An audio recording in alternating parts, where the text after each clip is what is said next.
اعوذ باللہ من الشیطان الرجیم، بسم اللہ الرحمن الرحیم۔ السلام علیکم۔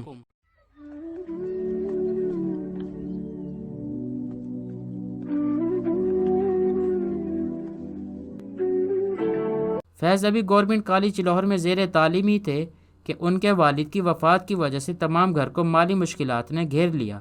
گھر میں جو کچھ باقی بچا تھا وہ قرض داروں کی نظر ہو گیا، مگر فیض نے اپنے تعلیمی سلسلے کو کسی بھی طرح منقطع نہیں ہونے دیا۔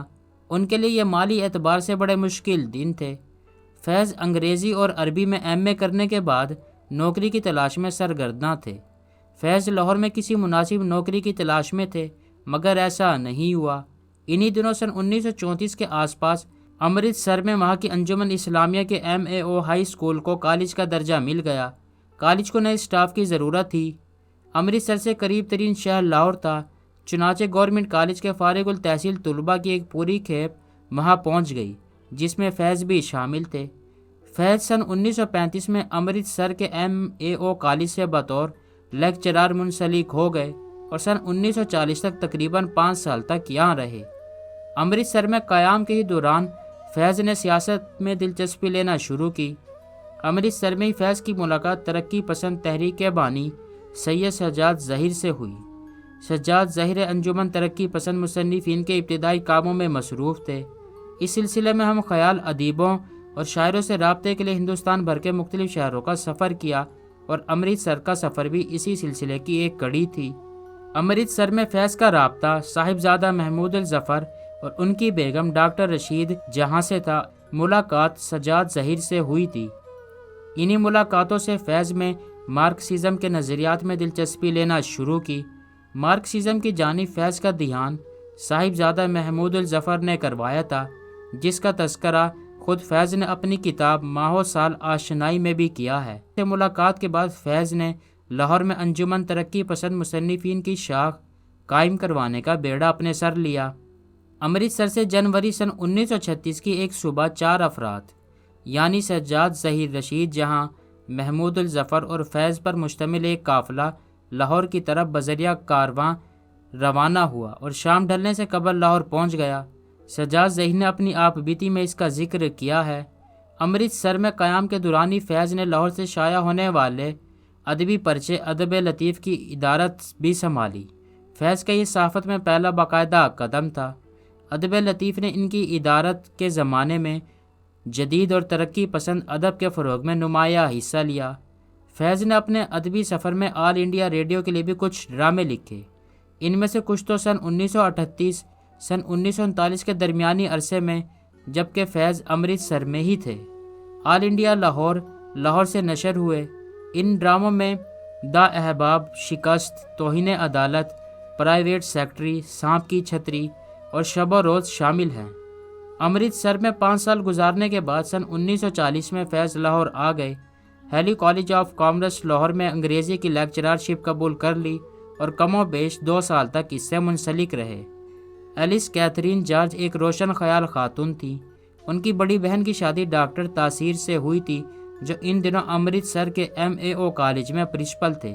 وہیں امرتسر میں ڈاکٹر تاثیر کے یہاں پہلے بچے کی پیدائش ہوئی تو بیگم تاثیر کی چھوٹی بہن ایلس اپنی بہن اور بہنوئی سے ملنے ہندوستان آئی ہوئی تھیں۔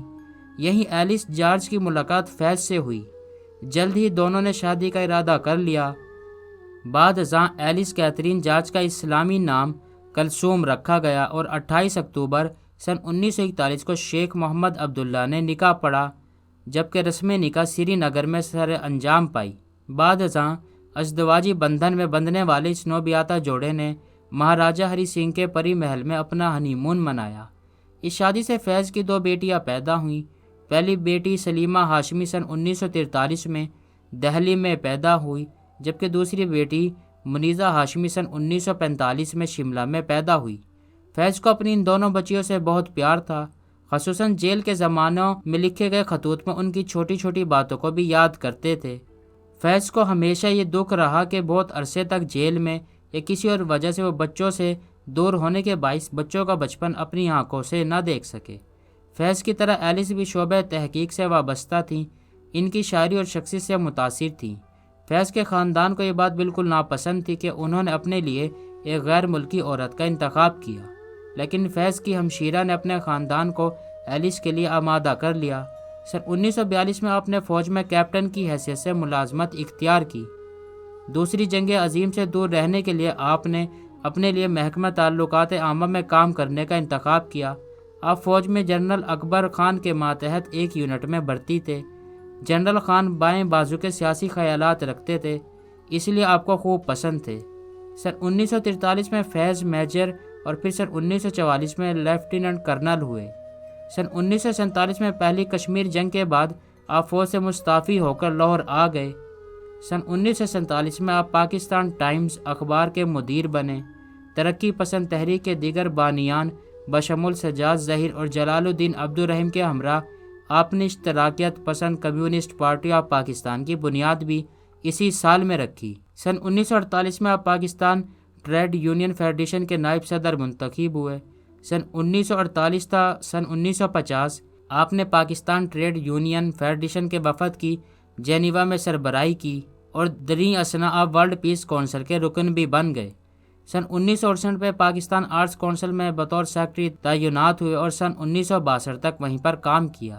سن 1964 میں لندن سے واپسی پر آپ عبداللہ ہارون کالج کراچی میں پرنسپل کے عہدے پر فائز ہوئے۔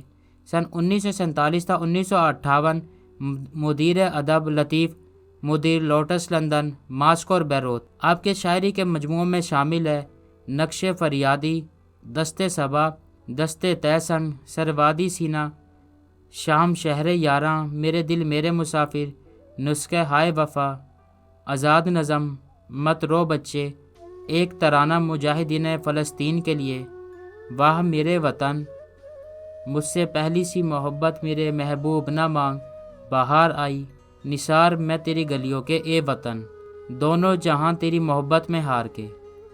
دوستو، فیض دمہ کے عارضے میں مبتلا تھے جس نے ان کو کافی کمزور کر دیا تھا۔ سن 1984 کے موسم گرما میں یورپ سے واپسی پر کچھ دنوں بعد فیض کی طبیعت خراب ہوئی، مگر وہ لاہور میں اپنا علاج کرواتے رہے۔ دمہ کا عارضہ لاحق تھا جو آہستہ آہستہ شدت اختیار کرتا چلا جا رہا تھا۔ آخری دنوں میں سگریٹ کی بھی چھوڑ دی تھی، لیکن سانس کے اس عارضے نے انہیں اس بار اس طرح اسپتال پہنچایا کہ وہ شفا یاب نہ ہو سکے۔ 18 نومبر کی شب فیض کو میو اسپتال میں داخل کروا دیا گیا اور ان کو بچانے کی پوری کوشش کی گئی، لیکن تمام کوششیں ناکام ہو گئیں اور 20 نومبر سن 1984 کی دوپہر 1:15 پر لاہور کے میو ہسپتال کے ایسٹ میڈیکل وارڈ میں آپ وفات پا گئے۔